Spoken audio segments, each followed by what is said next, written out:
Assalamualaikum warahmatullahi wabarakatuh. Saya Maita Rani Rizky Handayani dengan NIM 2020 55 2020 28. Di sini saya akan menjelaskan tentang materi pada mata kuliah analisa dan pemodelan spasial. Masuk pada materi pertama, yaitu pemodelan analitis. Pemodelan analitis atau analytical modeling adalah proses menggunakan metode analisis matematika dan statistika untuk memodelkan perilaku sistem atau proses tertentu. Tujuannya adalah untuk memahami bagaimana variabel yang berbeda saling berinteraksi dan bagaimana variabel tersebut mempengaruhi hasil akhir dari suatu sistem atau proses tersebut. Tahapan pemodelan analitis secara umum ialah sebagai berikut. Pertama, pengumpulan data. Data dikumpulkan dari berbagai sumber seperti database, survei, dan sumber data lainnya. Yang kedua, pembersihan data, yaitu data yang telah dikumpulkan kemudian akan dibersihkan dari data yang tidak valid atau data duplikat. Selanjutnya, ketiga, analisis data, yaitu data yang telah dibersihkan kemudian dianalisis kembali untuk menghasilkan informasi yang berguna. Yang keempat, interpretasi hasil, yaitu hasil analisis diterjemahkan menjadi informasi yang dapat dimengerti dan digunakan oleh organisasi atau perusahaan. Yang kelima, rekomendasi, yaitu berdasarkan hasil interpretasi, rekomendasi dibuat untuk tindakan yang harus diambil oleh organisasi atau perusahaan untuk dalam melakukan pemodelan analitis ini. Selanjutnya, yaitu proses pemodelan fisik dan lingkungan, berfungsi untuk memahami dan memprediksi perilaku dan interaksi dalam lingkungan tersebut.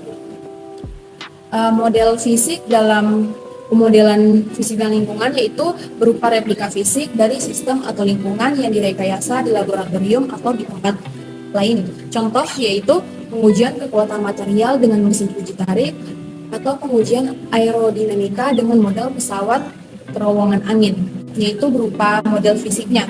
Yang kedua yaitu model virtual, adalah model yang dibuat dengan menggunakan komputer atau software khusus.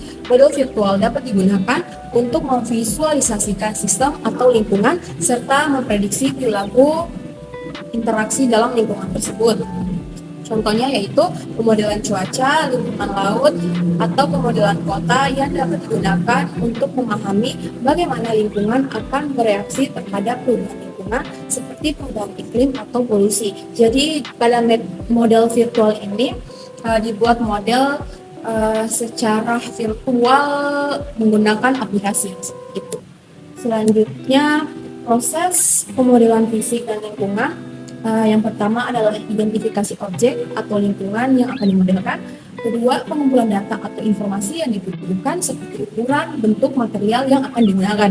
Yang ketiga, penentuan skala model yang akan digunakan. Empat, pembuatan sketsa atau rancangan awal dari model yang akan dibuat. Kelima, pembuatan prototipe atau model sederhana dari bahan yang mudah diolah seperti kertas atau karton. Jadi pada tahap ini sketsa yang telah dirancang itu dibuat seperti miniatur dari sketsa yang telah dibuat. Lalu pengujian prototipe untuk mengevaluasi kelayakan dan kemungkinan perbaikan yang perlu dilakukan. Selanjutnya pembuatan model final menggunakan bahan yang lebih tahan lama dan akurat. Jadi tadi sebelumnya dibuat model yang sederhana menggunakan kertas.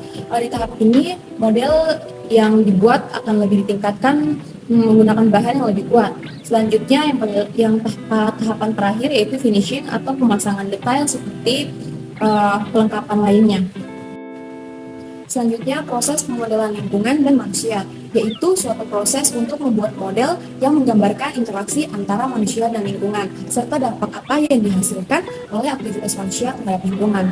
Tahapan pada proses pemodelan lingkungan dan manusia, yang pertama adalah identifikasi lingkungan dan manusia yang akan dimodelkan. Kedua, pengumpulan data atau informasi yang dibutuhkan seperti topografi, iklim, flora dan fauna, serta pola aktivitas manusia di lingkungan tersebut. Yang ketiga, penentuan skala model yang akan digunakan dan teknik pemodelan yang tepat. Yang keempat, pembuatan model lingkungan dan manusia baik secara fisik maupun digital. Kelima, penyesuaian model dengan data baru dan validasi model untuk menguji kemampuan prediksi. Keenam, penggunaan model untuk simulasi interaksi manusia dan lingkungan seperti polusi udara, suhu dan suara, serta analisis dampak yang dihasilkan.